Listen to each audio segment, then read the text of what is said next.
ಬಣ್ಣದ ಕಾರಣಕ್ಕೆ ಜೊತೆಗೆ ನಟಿಸೋಲ್ಲ ಅಂದಿದ್ದ ನಟಿ. ಕಲಾಭವನ್ ಮಣಿ ಜೊತೆ ದಿವ್ಯಾ ಉನ್ನಿ ರೊಮ್ಯಾನ್ಸ್ ಮಾಡಲ್ಲ ಅಂತಿದ್ರಂತೆ. ಈ ಸ್ಟಾರ್ ನಟಿಗೆ ಆಮೇಲೇನಾಯ್ತು ಗೊತ್ತಾ? புண்ணியம் தேடி காசிக்கு போனா இந்த உலகத்திலே பெரிய ஆளுங்கப்பா.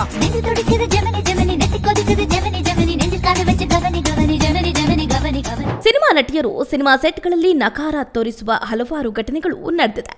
ಅದೇ ದಕ್ಷಿಣ ಭಾರತದ ಖ್ಯಾತ ನಟಿಯೊಬ್ಬರು ನಟನೊಬ್ಬನಿಗೆ ಆತನ ಬಣ್ಣ ಮತ್ತು ಸಾಮಾಜಿಕ ಹಿನ್ನೆಲೆಯ ಕಾರಣಕ್ಕೆ ನಟಿಸೋದೇ ಇಲ್ಲ ಅಂದಿದ್ರಂತೆ. ಅದು ತಮಿಳು ಚಿತ್ರರಂಗದಲ್ಲೇ ದೊಡ್ಡ ಚರ್ಚೆಗೆ ಕಾರಣವಾಗಿತ್ತಂತೆ. ಆದರೆ ಆಮೇಲೆ ಏನಾಯ್ತು, ಆ ನಟಿ ಯಾರು ಅನ್ನೋದರ ಡೀಟೇಲ್ಸ್ ಇಲ್ಲಿದೆ.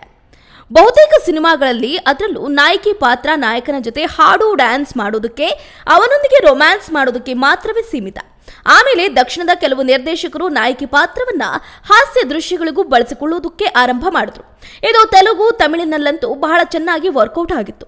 ಆದರೆ ಕೆಲ ನಟಿಯರು ತಾವು ಹಾಸ್ಯ ನಟರೊಟ್ಟಿಗೆ ನಟಿಸೋದಕ್ಕೆ ಒಲ್ಲೆ ಅಂದಿದ್ರಂತೆ.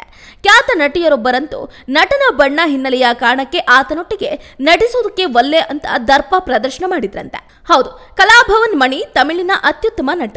ತಮಿಳು ಮಾತ್ರವಲ್ಲದೆ ಕನ್ನಡ ಸೇರಿದಂತೆ ಹಲವು ಭಾಷೆಗಳಲ್ಲಿ ನಟಿಸಿರುವ ಮಣಿ ದಕ್ಷಿಣ ಭಾರತದ ಅತ್ಯುತ್ತಮ ವಿಲನ್, ಹಾಸ್ಯ ನಟ ಸಹ ಆಗಿದ್ರು. ಅವರ ನಟನೆ ಮೆಚ್ಚದ ಸಿನಿಮಾ ಪ್ರೇಮಿಗಳು ಬಹಳ ವಿರಳ. ಕಲಾಭವನ್ ಮಣಿ ವಿಲನ್ ಪಾತ್ರಕ್ಕೆ ಹೇಳಿ ಮಾಡಿಸುತ್ತಿದ್ರು. ಕಪ್ಪು ಮೈಬಣ್ಣ, ತುಸು ದಪ್ಪ ದೇಹ, ಆದರೆ ನಟನೆ ಮಾತ್ರ ಅತ್ಯುತ್ತಮ. ಕನ್ನಡದ ಬಾನಲ್ಲೂ ನೀನೇ, ಭುವಿಯಲ್ಲೂ ನೀನೇ ಸಿನಿಮಾ ಸೇರಿದಂತೆ ಇನ್ನೂ ಹಲವು ಸಿನಿಮಾಗಳಲ್ಲಿ ನಟಿಸಿರುವ ನಟಿ ದಿವ್ಯಾ ಉನ್ನಿ 90 ಮತ್ತು 2000ರ ದಶಕದಲ್ಲಿ ದಕ್ಷಿಣ ಭಾರತದಲ್ಲಿ ಸ್ಟಾರ್ ನಟಿಯಾಗಿದ್ರು. ಮಲಯಾಳಂ ಮೂಲಕ ನಟಿಯಾಗಿದ್ದ ದಿವ್ಯಾ ಉನ್ನಿ ತೆಲುಗು, ತಮಿಳಿನಲ್ಲೂ ಭಾರೀ ಬೇಡಿಕೆ ಹೊಂದಿದ್ರು.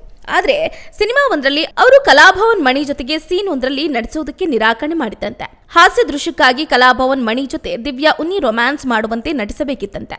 ಆದರೆ ನಟನ ಬಣ್ಣ ಹಿನ್ನೆಲೆಯ ಕಾರಣಕ್ಕೆ ಮಣಿ ಜೊತೆಗೆ ನಟಿಸಲಿಲ್ವಂತೆ ದಿವ್ಯಾ. ಇದರಿಂದ ಕಲಾಭವನ್ ಮಣಿಗೆ ಸಾಕಷ್ಟು ಬೇಸರ ಕೂಡ ಉಂಟಾಗಿತ್ತಂತೆ. ಆದರೆ ಕೆಲ ವರ್ಷಗಳ ಬಳಿಕ ಕಲಾಭವನ್ ಮಣಿ ತಮ್ಮ ಪ್ರತಿಭೆಯಿಂದ ದಕ್ಷಿಣ ಭಾರತದ ಜನಪ್ರಿಯ ವಿಲನ್ ಮತ್ತು ಹಾಸ್ಯ ನಟರಾದರು.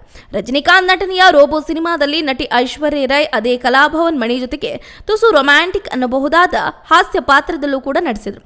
ಐಶ್ವರ್ಯ ರೈಗೆ ಪಾತ್ರ ಸನ್ನಿವೇಶ ಮುಖ್ಯವಾಗಿತ್ತು.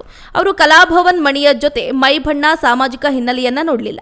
ಆನಂತರ ಹಲವು ನಟರೊಟ್ಟಿಗೆ ಕಲಾಭವನ್ ಮಣಿ ಆತ್ಮೀಯವಾಗಿ ನಟಿಸಿದ್ರು. ಶ್ರೇಯಸ್ ಸೇರಿನ್ ಜೊತೆಗೆ ಅರ್ಜುನ್ ಸಿನಿಮಾದಲ್ಲೂ ಕೂಡ ರೊಮ್ಯಾಂಟಿಕ್ ಹಾಸ್ಯ ದೃಶ್ಯಗಳಲ್ಲಿ ನಟಿಸಿದ್ರು. ಆ ಸಿನಿಮಾ ಕೂಡ ಸೂಪರ್ ಹಿಟ್ ಆಯಿತು. 2016ರಲ್ಲಿ ಕಲಾಭವನ್ ಮಣಿ ಅನಾರೋಗ್ಯದ ಕಾರಣಕ್ಕೆ ನಿಧನ ಹೊಂದಿದ್ರು.